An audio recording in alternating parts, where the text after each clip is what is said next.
Добре дојдовте. Зад секој клик, секој стрим, секој испратен мејл, постои цел еден невидлив свет. Свет на чувари кои го водат нашиот дигитален сообраќај. Денес ќе тргнеме на едно посебно патување. Ќе го следиме животниот пат на еден единствен податочен пакет, за да ги запознаеме уредите што го водат и го штитат. Подготвени? Да почнеме. Значи, нашето патување ќе има 5 главни станици. Ќе почнеме од нашето дигитално соседство, или локалната мрежа. Потоа, ќе се сретнеме со локалниот сообраќаец, свичот. Третата станица е портата кон светот, рутерот. Потоа, тука е и дигиталниот обезбедувач, односно фаерволот. И на крај, ќе ја составиме целата сложувалка за да видиме како сите тие соработуваат. Секоја дигитална авантура мора да започне од некаде, нели? Нашата почнува од дома, односно од локалната мрежа, или LAN. Најдобро е да се замисли како приватно дигитално соседство.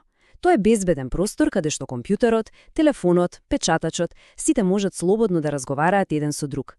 И токму тука, во оваа позната средина, се раѓа нашиот податочен пакет. А што е всушност мрежа? Па во суштина, концептот е многу едноставен. Замислете круг на пријатели. Исто како што луѓето се поврзани, така и компјутерската мрежа поврзува уреди за да можат да споделуваат информации. И не е важна големината. Тоа можат да бидат само 2 компјутера. Или пак буквално милиарди уреди кои го сочинуваат целиот интернет. И токму тука лежи клучниот предизвик. Нашето патување започнува во безбедноста на приватната мрежа, да речеме во една куќа, но крајната дестинација е некаде таму, во огромната, непредвидлива јавна мрежа. Тоа е интернетот. За да стигне таму, нашиот пакет мора да ја напушти својата сигурна куќа и да зачекори во еден свет составен од милиони други такви приватни куќи. Добро. Нашиот пакет е спремен да тргне, кој е првиот водич што го среќава? Тоа е свичот. Најлесно е да го замислиме како локален сообраќаен полицаец кој го регулира сообраќајот, ама само внатре во нашето дигитално соседство. Тој се грижи секоја порака да стигне до вистинската куќа, односно до вистинскиот уред.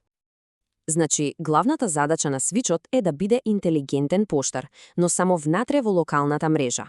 Например, кога компјутерот сака да испрати нешто до печатачот, свичот не оди од врата до врата. Не, тој точно знае каде се наоѓа печатачот и ја доставува пораката директно таму. Ефикасно, нели? И токму ова е она што го прави толку важен. По старите уреди, како хабовите, буквално ја викале пораката на цел глас до сите во мрежата. Свичот, од друга страна, е многу подискретен. Тој знае точно кој уред каде е и му ја шепоти пораката само нему. Тоа го прави мрежниот сообраќај многу побрз и поефикасен. Добро, но како свичот знае каде да ја испрати пораката? Дали е магија? Не баш. Одговорот лежи во нешто што се вика MAC адреса. Замислете ја како уникатен отпечаток од прст или серијски број, кој секој уред го добива уште во фабриката. Оваа адреса е физичка, трајна и не може да се промени. Тоа е неговото вистинско име во локалната мрежа. На прв поглед, ова може да изгледа како случајна низа од знаци, но всушност има своја логика. Првите 6 знаци го идентификуваат производителот, нешто како код за брендот. Останатите 6 се уникатен серијски број за тој конкретен уред. На тој начин, секоја MAC адреса во светот е потпуно уникатна, исто како отпечаток од прст. Супер!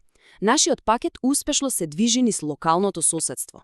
Но што се случува кога неговата дестинација е надвор од тоа соседство? За да излезе на интернет, му треба порта. И тука на сцена стапува рутерот. Ако свичот беше нашиот локален поштар, тогаш рутерот е како меѓународен аеродром. Неговата работа е да поврзува сосема различни мрежи. Да речеме, нашата мала приватна мрежа со огромниот глобален интернет. И додека свичот работи со физички MAC адреси, рутерот користи логички IP адреси за да го испрати пакетот на пат околу светот. И сега доаѓаме до прашањето од $1.000.000. Интернетот е колосален, лавиринт од патишта. Како појаволите рутелот одлучува кој е најдобриот пат? И тоа го прави за помалку од трепнување на окото.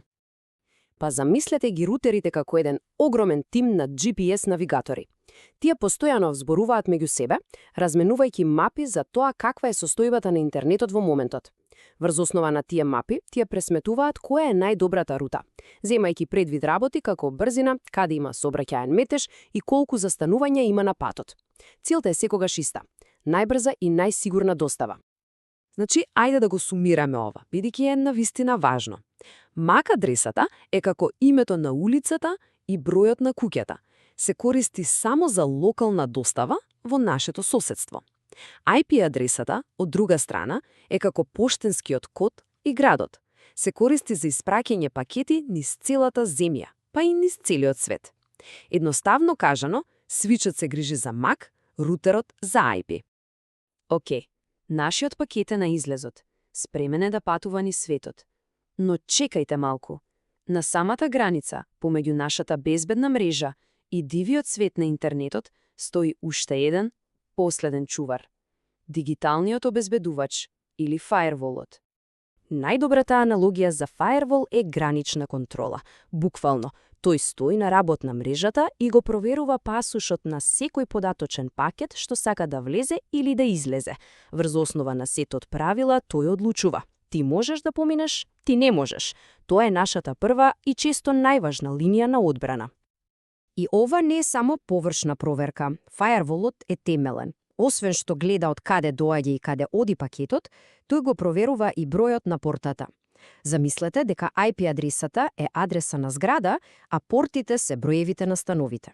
Еден стан е за веб сурфање, друг за e-пошта, трет за видеоигри. Фаерволот проверува дали пакетот има дозвола да влезе токму во тој стан.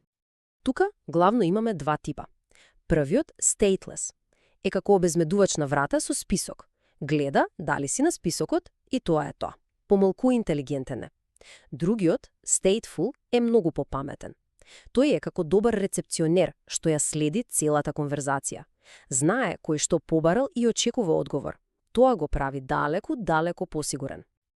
Добро, време е да ги споиме сите парчиња од сложувалката. Ги запознавме свичот, рутерот и фаерволот. Сега, ајде да го проследиме целото патување на нашиот податочен пакет од почеток до крај, за да видиме како овој тимот со ништата работи заедно. Замислете дека кликаме на линк за некоја веб страница. Прво, компјутерот креира пакет со барањето.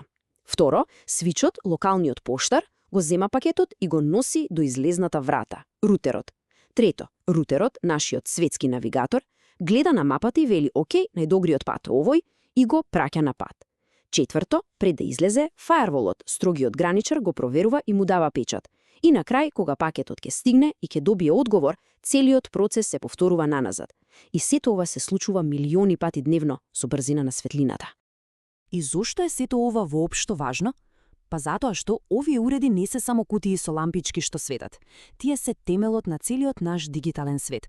Ако разбереме како тие функционираат, тогаш почнуваме да разбираме што навистина значат поимите како сајбербезбедност и дигитална приватност. И додека нашите податоци патуваат така безбедно, заштитени од овие невидливи чувари, се наметнува едно последно големо прашање.